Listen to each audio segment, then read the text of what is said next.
Thank you very much. Thank you. Nice crowd. What a good-looking group of people. Well, we have some very, very good news today, and a lot of good things are happening for our country. Please sit down. My fellow Americans, this is Liberation Day, waiting for a long time. April 2nd, 2025 will forever be remembered as the day American industry was reborn, the day America's destiny was reclaimed, and the day that we began to make America wealthy again. We're going to make it wealthy, good and wealthy. For decades, our country has been looted, pillaged, raped, and plundered by nations near and far, both friend and foe alike. American steelworkers, auto workers, farmers, and skilled craftsmen, we have a lot of them here with us today. They really suffered gravely. They watched in anguish as foreign leaders have stolen our jobs, foreign cheaters have ransacked our factories, and foreign scavengers have torn apart our once beautiful American dream. We had an American dream that you don't hear so much about. You did 4 years ago, and you are now, but you don't too often, and for many years and decades even, you didn't hear too much about. Our country and its taxpayers have been ripped off for more than 50 years, but it is not going to happen anymore. It's not going to happen. In a few moments, I will sign a historic executive order instituting reciprocal tariffs on countries throughout the world. Reciprocal, that means they do it to us and we do it to them. Very simple. Can't get any simpler than that. This is one of the most important days, in my opinion, in American history. It's our declaration of economic independence. For years, hardworking American citizens were forced to sit on the sidelines as other nations got rich and powerful, much of it at our expense. But now it's our turn to prosper, and in so doing, use trillions and trillions of dollars to reduce our taxes and pay down our national debt, and it'll all happen very quickly. With today's action, we are finally going to be able to make America great again, greater than ever before.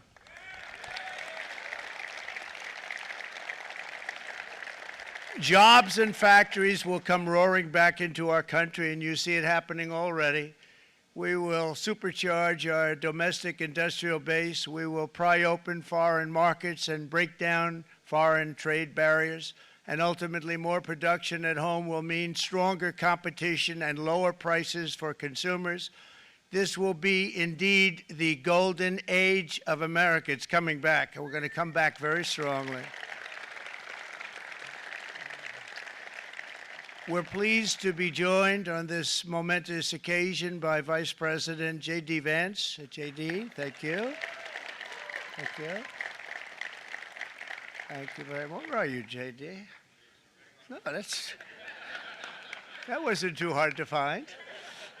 I was looking, you know, he likes to take a low-key attitude, so it'd usually be sitting right in front. He's gaining a lot of confidence, Mike, isn't he? And nearly my entire cabinet is here, as well as Speaker Mike Johnson, who's done an amazing job. And with the great success we had last night in Florida, we have a majority of 7, and 7's like a lot when we had it at 1, right? You've done a fantastic job, and many of the members of the House and Senate are with us. Senators, Congressmen, thank you all for being with us. We appreciate it. For decades, the United States slashed our trade barriers on other countries, while those nations placed massive tariffs on our products and created outrageous non-monetary barriers to decimate our industries. And in many cases, the non-monetary barriers were worse than the monetary ones. They manipulated their currencies, subsidized their exports, stole our intellectual property, imposed exorbitant VAT taxes to disadvantage our products, adopted unfair rules and technical standards, and created filthy pollution havens. They were absolutely filthy, but they always came to us and they said, we're violating, we should pay for it. It's all detailed in a very big report by the U.S. Trade Representative on Foreign Trade Barriers, and I'll just hold it up for you. It's available, and you don't have to pay too much. As I understand it, you'll pay nothing. It's a lot of work for something, actually, because it's a special book. It's frankly, it's very upsetting when you read it, when you see what people have been doing to us for 30 years. This all happened with no response from the United States of America, none whatsoever. But those days are over. Let me offer just a few examples of the vicious attacks our workers have faced for so many years. The United States charges other countries only a 2.4 tariff on motorcycles. Meanwhile, Thailand and others are charging much higher prices, like 60%. India charges 70%. Vietnam charges 75%, and others are even higher than that.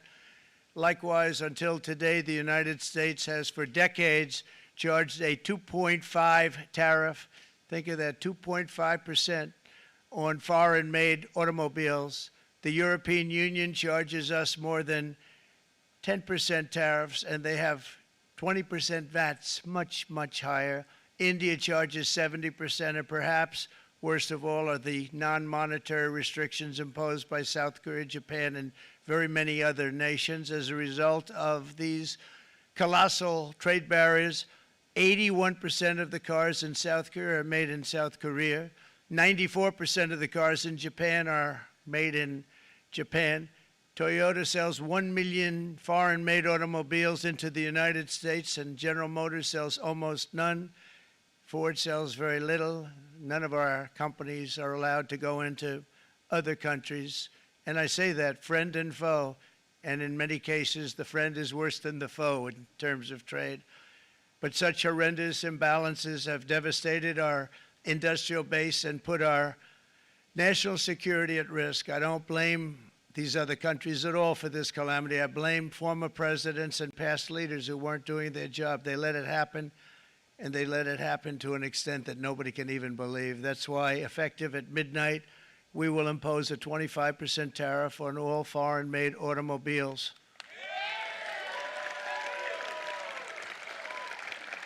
Thank you. Brian, I'd like to have you come up here for a second, okay? I just see him sitting. He's been a fan of ours, and he understands this business a lot better than the economists, a lot better than anybody. Brian, say a few words, please, would you? Thank you, Mr. Thank you. President. It's a great honor to have you. Thanks. Thank you, Mr. President. I grew up just north of Detroit, Michigan, in Macomb County, known as the home of the Reagan Democrats. My first vote for president was for Ronald Reagan. I thought that was going to be the best president I ever saw in my lifetime until Donald J. Trump came along. I have watched my entire life, I have watched plant after plant after plant in Detroit and in the metro Detroit area close. There are now plants sitting idle. There are now plants that are underutilized, and Donald Trump's policies are going to bring product back into those underutilized plants. There's going to be new investment. There's going to be new plants built. And the UAW members, and I brought 20 of them with me, they're sitting right over here. We support Donald Trump's policies on tariffs 100%. So, Mr. President, we can't thank you enough. And in 6 months or a year, we're going to begin to see the benefits. I can't wait to see what's happening 3 or 4 years down the road. Thank you, Mr. President. Thank you. What a great guy. He got it right from the beginning. He got it before almost anybody else. This group over there, they got it too. And, you know, we won the state of Michigan. We won almost all of them. But we won Michigan by a lot, and I want to just thank you all. The auto workers were fantastic. The Teamsters were fantastic. Everyone was pretty good, I will tell you. Thank you very much. I appreciate it. You're going to be very happy very soon, and you probably see what's happening with all of the, not only car companies, but car companies in particular. You see it with all of the ones they're moving, they're announcing day in, day out. You're seeing it. Nobody's ever seen anything like that. With today's actions, we're also standing up for our great farmers and ranchers who are brutalized by nations all over the world. Brutalized.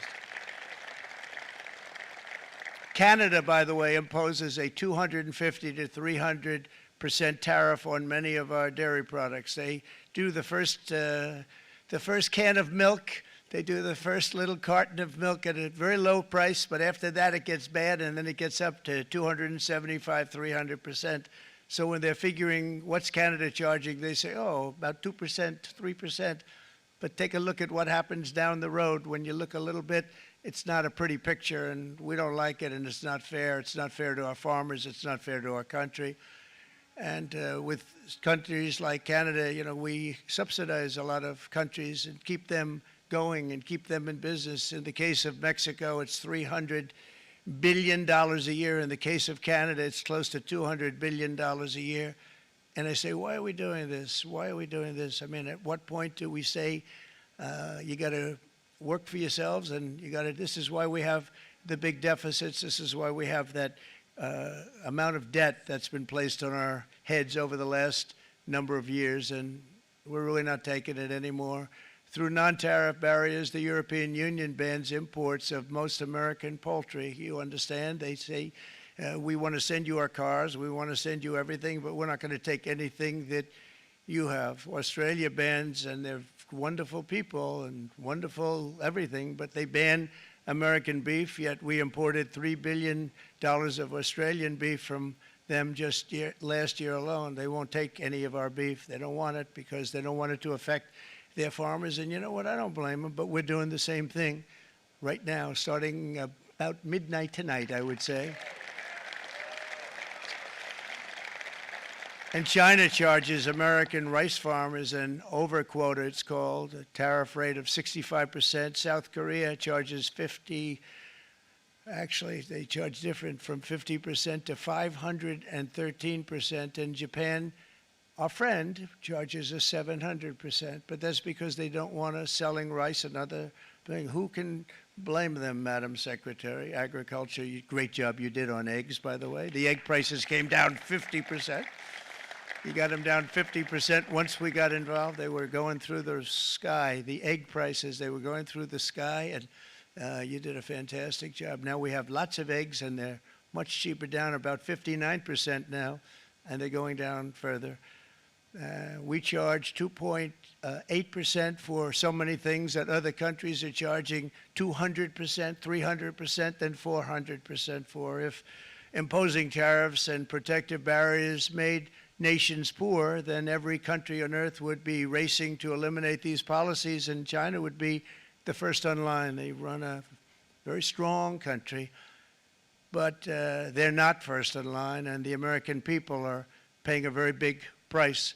From 1789 to 1913, we were a tariff-backed nation, and the United States was proportionately the wealthiest it has ever been. So wealthy, in fact, that in the 1880s, they established a commission to decide what they were going to do with the vast sums of money they were collecting. We were collecting so much money so fast, we didn't know what to do with it. Isn't that a nice problem to have? What do you think, Marco? Good problem? Marco would love that problem. But we don't have that problem anymore, but we're not going to have it very much longer, I will tell you. But they collected so much money, they actually formed a commission to determine what they were going to do with the money, who they were going to give it to, and how much. Then in 1913, for reasons unknown to mankind, they established the income tax so that citizens, rather than foreign countries, would start paying the money necessary to run our government. Then in 1929, it all came to a very abrupt end with the Great Depression, and it would have never happened if they had stayed with the tariff policy. It would have been a much different story. They tried to bring back tariffs to save our country, but it was gone. It was gone. It was too late. Nothing could have been done. It took years and years to get out of that depression, far longer than even FDR had that office right over there for a long period of time. The ramp system, that's rather intricate, was built because of him, and every time you walk up, you think of him, and he did a great job in many ways, but it lasted long beyond his terms, as you know. But it's not too late any longer, and we're going to start being smart, and we're going to start being very wealthy again. We're going to be wealthy as a country because they've taken so much of our wealth away from us. We're not going to let that happen. We truly can be very wealthy. We can be so much wealthier than any country. It's not even believable. But we're getting smart. Nearly a century later, in the face of unrelenting economic warfare, the United States can no longer continue with a policy of unilateral economic surrender. We cannot pay the deficits of Canada, Mexico, and so many other countries. We used to do it. We can't do it anymore. We take care of countries all over the world. We pay for their military. We pay for everything they have to pay. And then when you want to cut back a little bit, they get upset that you're not taking care of them any longer. But we have to take care of our people, and we're going to take care of our people first. And I'm sorry to say that.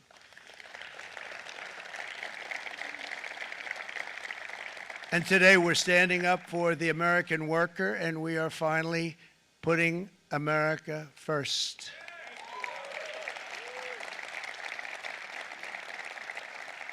In Sleepy Joe Biden's last year in office, the United States hemorrhaged 100,000 manufacturing jobs, and the number was going through the roof at levels never seen before. And our trade deficit reached a record $1.2 trillion, which is unheard of. Since the beginning of NAFTA, the worst trade deal ever made, it was a horror show. I was able to terminate it. They all said you'd never be able to get it out. We had to get approval from Congress to get it terminated. We had to live with that deal. It was the worst trade deal ever made by far. But since the very beginning of NAFTA, our country lost 90,000 factories. Think of what that is, 90,000. Think about putting a map up and putting tax on it. You wouldn't have enough room. 90,000. I said, is that possible? We had it checked 4 different times, and it was actually somewhat higher than that. And 5 million manufacturing jobs were lost while racking up trade deficits of $19 trillion. That was the worst trade deal ever made. As a result of these gigantic losses, foreign nations now own $26 trillion more of American assets than think of this, than the Americans own of their own foreign assets or other foreign assets. The United States can no longer produce enough antibiotics to treat our sick. We have a tremendous problem. We have to go to foreign countries to treat our sick. If anything ever happened from a war standpoint, we wouldn't be able to do it. We import virtually all of our computers, phones, televisions, and electronics. We used to dominate the field, and now we import it all from different countries. A single shipyard in China now produces more ships every year than all of the American shipyards combined. Think of that. And it was a business that we used to dominate. We used to dominate it totally. In short, chronic trade deficits are no longer merely an economic problem. They're a national emergency that threatens our security and our very way of life. It's a very great threat to our country. And for these reasons, starting tomorrow, the United States will implement reciprocal tariffs on other nations. It's been a long time since we even thought of that. We used to think about it a lot. We didn't think about it for many decades, and you see what's happened.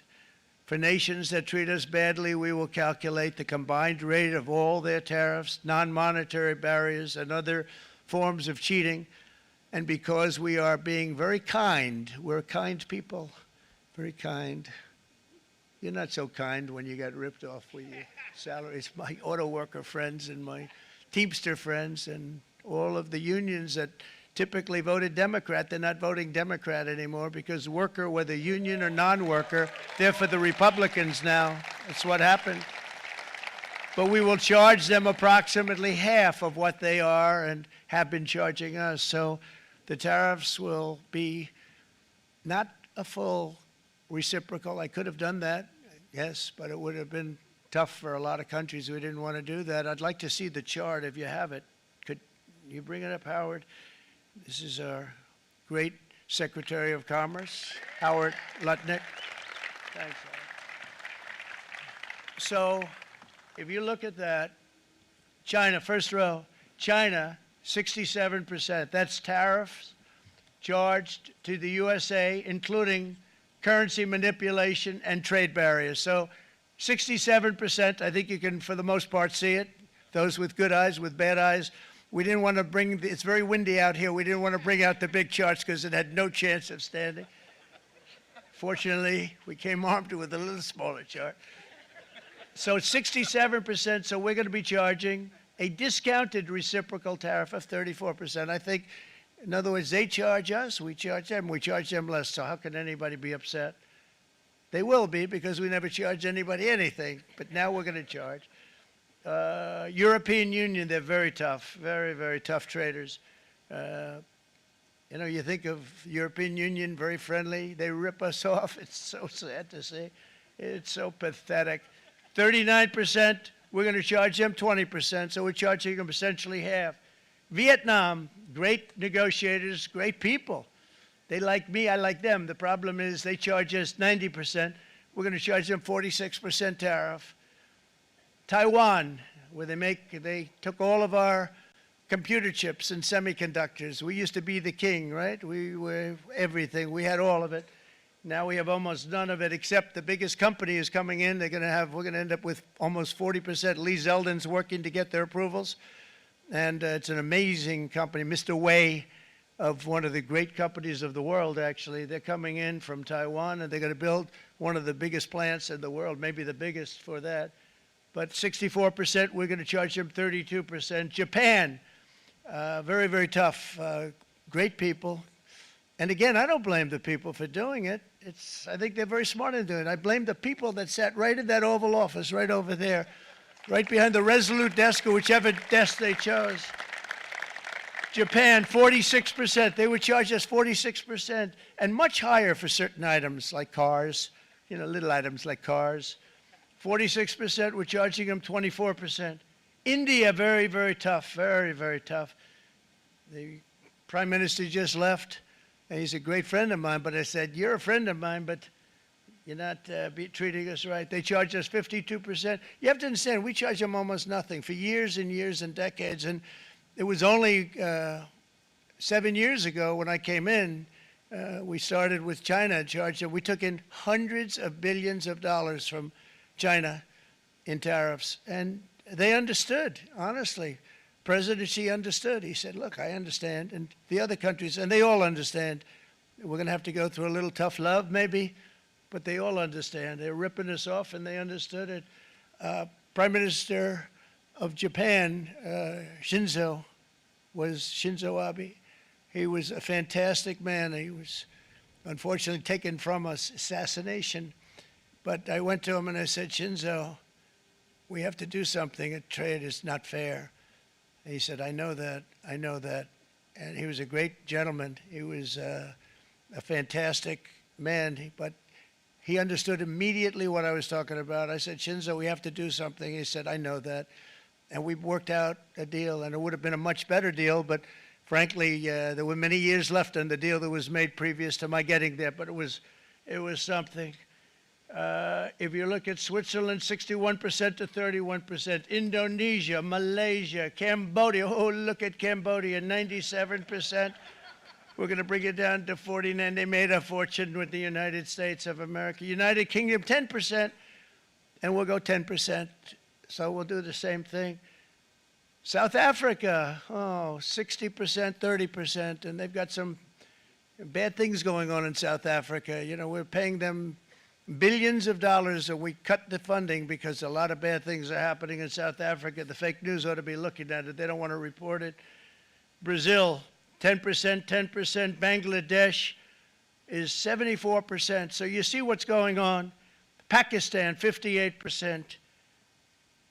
Sri Lanka, 88%. So what we're doing is we're taking not the full, we could take the full 88%. Thanks a lot, Howard. He's doing a very good job. How's he doing, all right? I think you better take it with you. It's not going to last very long. He's going to put it, it's going to follow you down with the wind. I brought a hat just in case it got too windy, but here, would anybody like a hat? I'm not giving it to a cabinet. I'm giving it to the auto workers. Come here.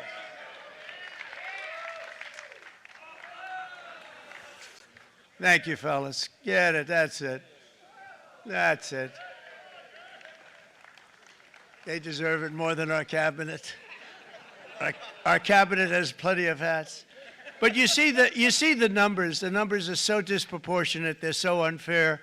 At the same time, we will establish a minimum baseline tariff of 10%. You notice that on the chart.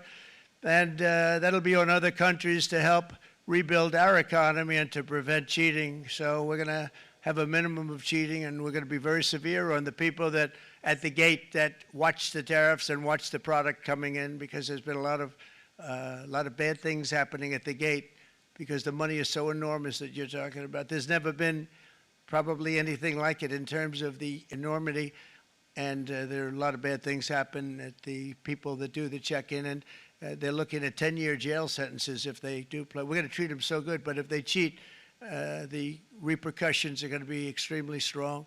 Foreign nations will finally be asked to pay for the privilege of access to our market, the biggest market in the world. We're right now the biggest market in the world. We had a great country 4 years ago in terms of the economics. We were doubling up on China. We were doing so well. Nobody was going to catch us, but so much of it slipped away over the last 4 years under Biden. I campaigned on this policy throughout last year, and today that promise was made, and it was also a promise, as you know, that was kept. Promises made, promises kept. To any company that objects to our common sense reciprocal tariffs, again, reciprocal, back and forth, back and forth.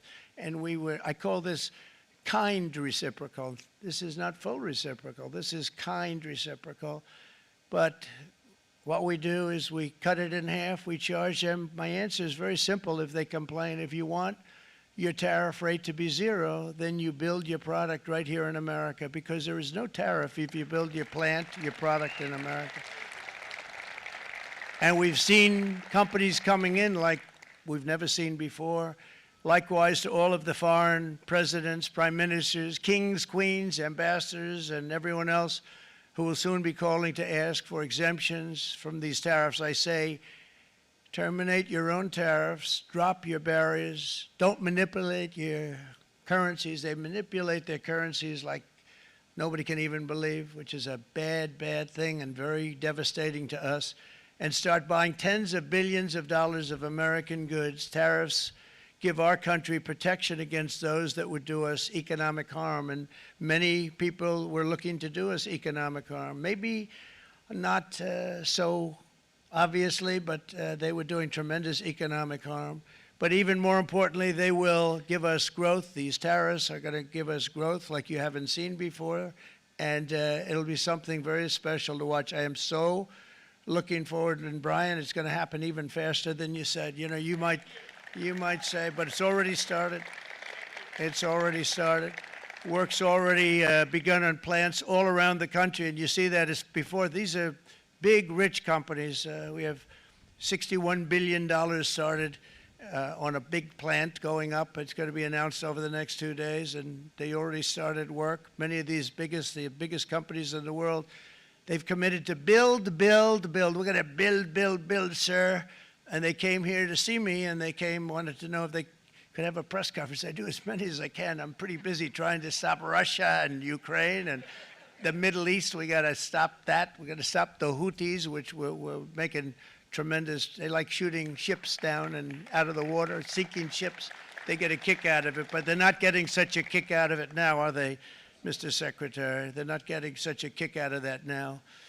But here are just a short list of some of the companies that have already announced and committed to investment.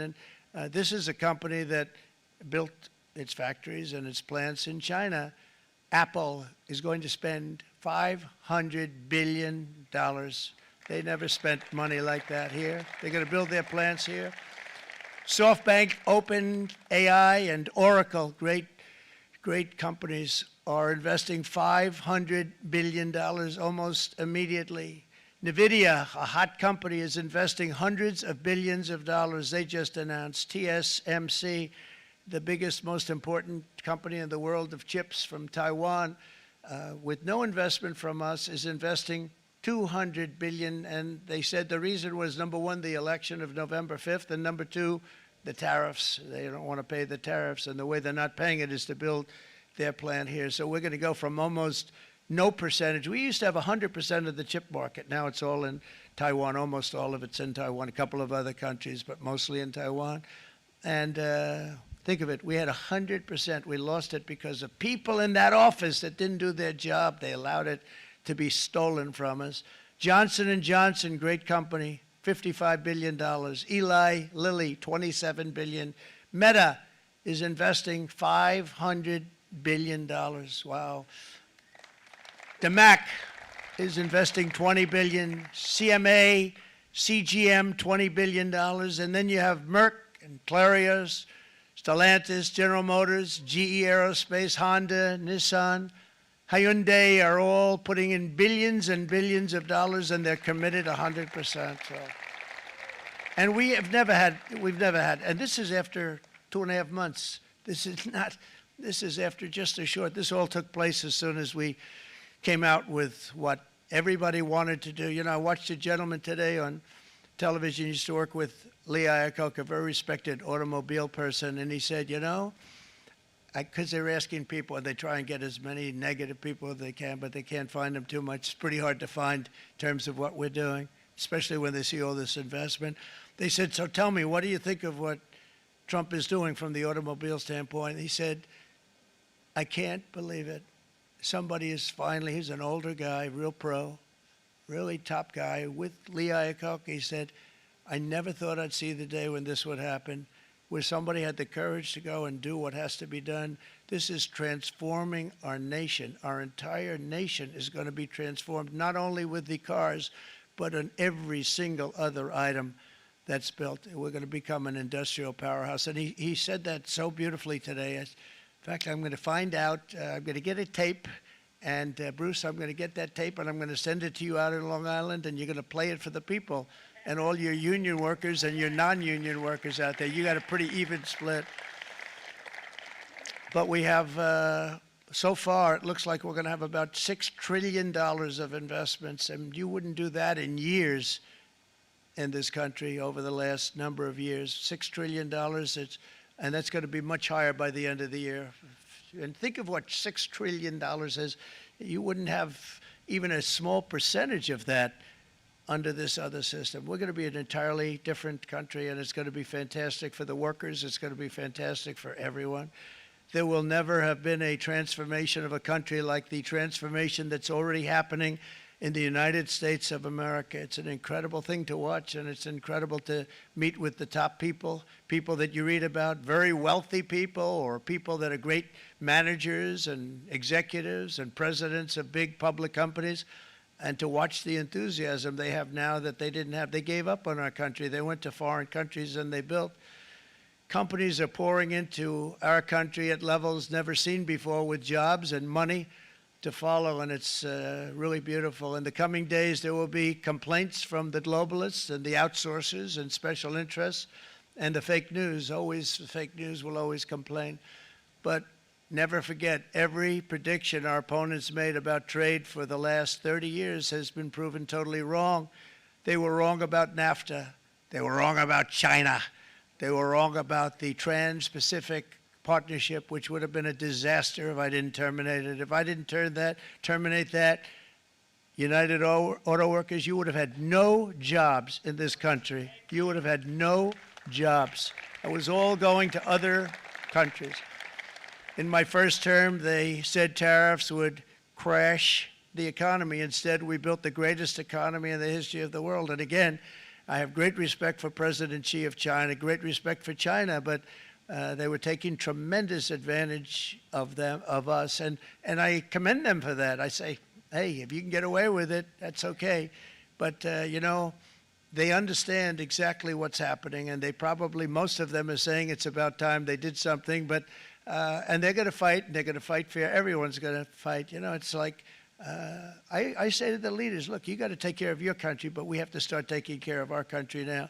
We can't do what we've been doing for the last 50 years. From the day of my election, the stock market went up in my first term 88%, with NASDAQ going up 155%, more than any president has ever had in any term in office, by far.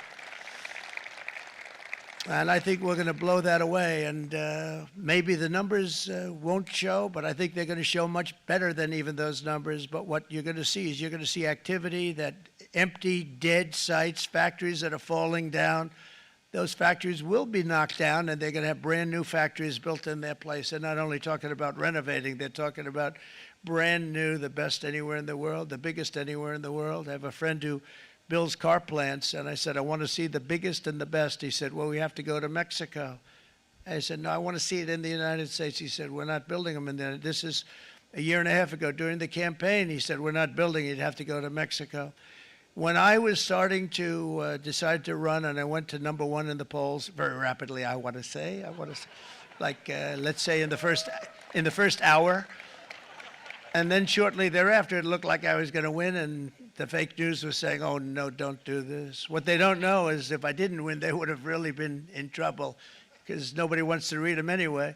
But I tell you what, when it looked like I was going to win, I announced that I was going to be doing exactly what we're talking about today. Great consistency, actually, because I've been talking about it for 40 years, but because I saw what was happening 40 years ago. If you look at my old speeches when I was young, very handsome, my old speeches, and that people would say I'd be on a television show, I'd be talking about how we were being ripped off by these countries. I mean, nothing changes very much. The only thing that changed were the countries, but nothing really changes. But it's why it's such an honor. It's such an honor to be finally able to do this.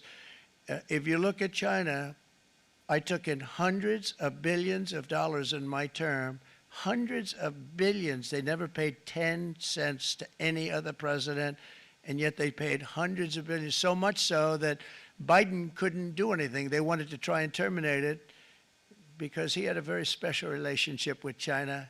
You know what the relationship was? He had a special relationship. But the numbers were so big, that they couldn't do it. So they did ease it up. They did things that they shouldn't have done. They made it a lot more comfortable for them, but they couldn't do it because the numbers were hundreds of billions of dollars, and I did that. And we were on our way to doing something like incredible. And then we had a very bad election happen, a very bad election. A lot of bad things happened. So when I said we got to do it again, I said we have to make it too big to rig. And we made it too big to rig, and we won in records, and it was a monumental win. And it was such an honor to see so many of you, like Brian and your friends, here with us to celebrate, and to more importantly celebrate what we're doing, because that wouldn't be a full celebration if we didn't do this, because this will be an entirely different country in a short period of time. It'll be something the whole world will be talking about it. The critics made the very tired predictions earlier this year, but in February, core inflation dropped to the lowest rate in 4 years, and the price of eggs, as you know, just in a month and a half, we were there for 4 weeks, and the first week I got blamed for eggs. I said, I just got here. They said eggs have gone up at like 250%, and you can't get eggs, and they were going crazy. And I said, I just got here. And then we got to work on eggs, and we got to work on everything. And our great Secretary of Agriculture, you did a fantastic job, Brooke Rollins. She did a fantastic job. And as I said before, the price of eggs dropped now 59%, and they're going down more, and the availability is fantastic. They were saying that for Easter, please don't use eggs. Could you use plastic eggs? I said, we don't want to do that. We want to, and you really came through. It's an amazing job. Thank you very much, Brooke. You did great. But likewise, an old-fashioned term that we use, groceries. I used it in the campaign. It's such an old-fashioned term, but a beautiful term, groceries. It sort of says a bag with different things in it. Groceries went through the roof, and I campaigned on that. I talked about the word groceries for a lot, and energy costs now are down, groceries are down, gasoline is way under $3, and people are beginning to be able to buy things and live again. We brought prices way down. We created 10,000 already in a few weeks, new manufacturing jobs, and it was that took place in 1 month, numbers that they haven't seen in a long time. We had virtually no inflation under my term. We had virtually no inflation for 4 years, but after transitioning over to Sleepy Joe, it went from almost non-existent to the highest in the history of our country. They're the highest inflation in the history of our country, brought up by energy and bad spending and bad policy, and a lot of bad things happened. How about allowing millions and millions and millions of people to pour into our country with open borders, where it's so sad to see even now. And I see our great secretary you have done. Stand up, please, Christy. Stand up. Christy Noem and Tom Homan. These people are doing a great job, but gotten them out in records. We have problems with judges that don't want them to go out. They want Tren de Aragua, and they want MS-13, the most vicious gangs ever. Nobody's ever seen anything like it. Absolute killer gangs. They kill people. They don't even think about it. And we put them out, and we have judges now, radical left judges that they don't want them to go out. They want them to even be brought back. Let's bring them back. You've done a fantastic job, and please thank everybody. Homeland Security, thank everybody. Appreciate it. And we now have a border that's the best border that we've ever had, even better than it was my first term. My first term we did good, but this one we really specialized in. We've done really well. And we had records then. We had the best, safest border. 4 years ago, we had the best border there ever was. And now we have, you've actually matched it and done even better. And we're going to get it down the right way. And we want people, by the way, to come into our country, but we want to come in through a legal process. We want them to come in legally. We need more people. We need people to run these plants and to help the auto workers and the Teamsters and the non-union people and everybody else. But we need people and the farmers. And we're going to let people come in, but they want to come in. We want them to come in legally. They have to have the capability of loving our country, not people that hate our country. We don't want them in our country.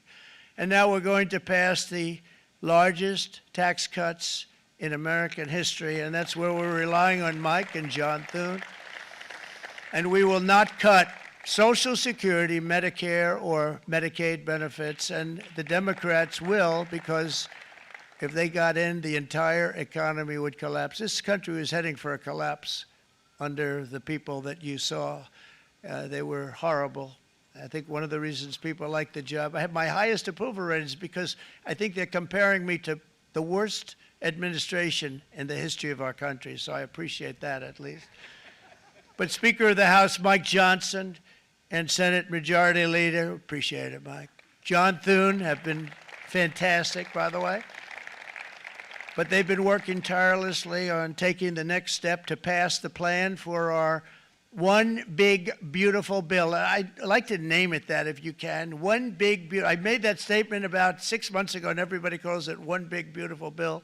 And it will be that. It'll have everything, the big tax cuts and every incentive there is. And it'll be fantastic. And by the way, for the cars, we're asking for an interest deduction on a loan. So if you build the car, only in America we do it, Brian. If the car's not built in America, you don't get the interest rate deduction. But if you build the car in America, if you buy a car, if it's built in America, then you get an interest rate deduction, tax deduction, and that's a big thing. It's going to be a big thing. I think that's going to pay for itself very quickly, that deduction. Never happened. We've never had anything like that before. Somebody said, where do you get the idea? Because it's so basic. You would think that would have happened a long time ago. It never did, and I'm very happy it didn't because now I can say that was my idea. But we're going to get us closer to the debt extension. We have to get the debt extension passed, and I know you're going to be able to do that, Mike, and it's very important that you do that. And all of the other things that the Senate budget plan gives us, along with working, because I know they're working together, John and Mike, and the two bills are going very well together. We need to get our shared priorities done, including certain permanent tax cuts. We want the tax cuts to be permanent, spending cuts, energy and historic investments in defense, border, and so much more. We're covering everything. These will be phenomenal. There'll be no bill like this going to straighten. One bill is going to straighten out our country for many, many years to come. And we said, let's just do it and let's get it done. And some guys will love it and some guys will like it a little bit less because they're not getting what they were exactly looking for, but they're getting a lot. They'll never, if we get this done, it'll be the most incredible bill ever passed in the history of our Congress and Senate and congressmen, the senators and the congressmen, many of whom are here today, will be very proud of themselves. I really believe that. It's going to set us on a whole new prosperous path. we're going to cut spending and right-size the budget back to where it should be. We're going to do that very strongly. Thank you, Rick. Thank you. John, thank you. Oh, look at all of our senators over there. Oh, boy, that's a nice group of people. But I won't like them so much if they don't get this bill done. That's a great group, and Congressman, thank you very much. I appreciate it. Tremendous people. The Senate plan has my complete and total support, and the House plan likewise is very similar. They're moving along pretty much at the same clip, and as soon as you're ready, you'll show it to me, and I'm sure it'll have my support, Mike. Every Republican congressman and senator must unify. We have to unify. We can't be separated. We have to get it done. We have to get absolutely everything we can, and we have to take care of the American people. That's the only thing that matters. We have to take care of the American people first. We need to pass this bill immediately, get it done, including debt extension. From this day on, we're not going to let anyone tell us that American workers and families cannot have the future that they deserve. We're going to produce the cars and ships, chips, airplanes, minerals, and medicines that we need right here in America. The pharmaceutical companies are going to become roaring back. They're coming roaring back. They're all coming back to our country, because if they don't, they got a big tax to pay. And if they do, I'll be very happy, and you're going to be very happy, and you're going to be very safe. We're going to build our future with American hands, with American heart, American steel, and we're going to build it with American pride like we used to. We're approaching our 100th day as president and have been given credit by a lot of people, actually, even some of the fake news. Can you believe it? Which in this case hopefully isn't fake, for having done more in that time than any other administration in the history of our country in the first 100 days. I think we've had an amazing, in terms of what we've done, what we've gotten accomplished. I'd like to see if we can get that war ended and another war from not starting in the Middle East. We have to get Russia. They're losing 2,000 on average, 2,500 people a day, young people, soldiers, Russian. Think of that, 2,500 through some days, but on average, probably over about a 1 week period, it's 2,712, they say. They're losing those soldiers. They're dying. They're being decimated. And they're not from our country, but they're from other countries. But they're human beings. They're from Russia. They're from Ukraine in this period, most of them. And we're going to get it stopped. It's a senseless war that would have never happened if I was president, and it shouldn't be allowed to go on. And I think we're being given good cooperation by Russia and by Ukraine, but we have to get it stopped. It's humanity. It's humanity. It's a terrible thing. This will be a very big moment. I think you're going to remember today. It's going to be a free nation that we're dealing with. We're going to have a very free and beautiful nation. It's going to be Liberation Day in America, and it's going to be a day that hopefully you're going to look back in years to come and you're going to say, you know, he was right. This has turned out to be one of the most important days in the history of our country. God bless you and God bless America. Thank you, everybody. Thank you very much. Thank you. Thank you very much.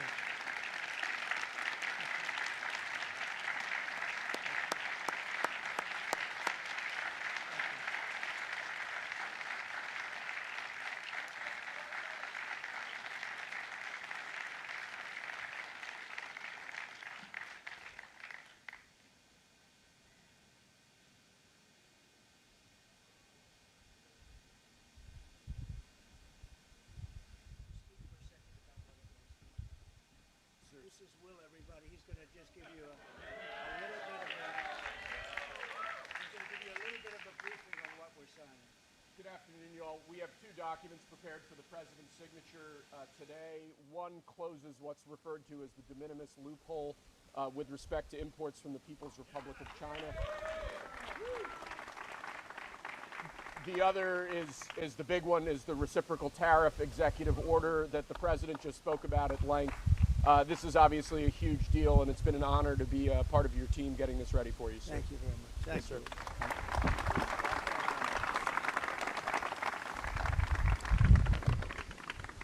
This is big stuff.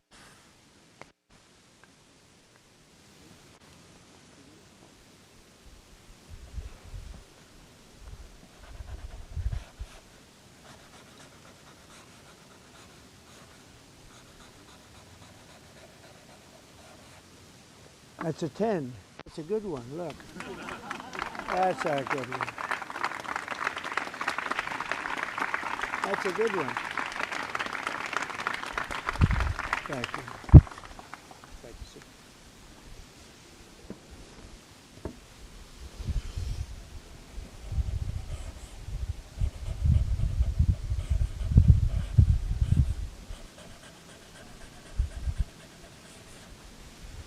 Okay, thank you very much. I'm going to hand out these pens now, if I can. Come on over. Yeah.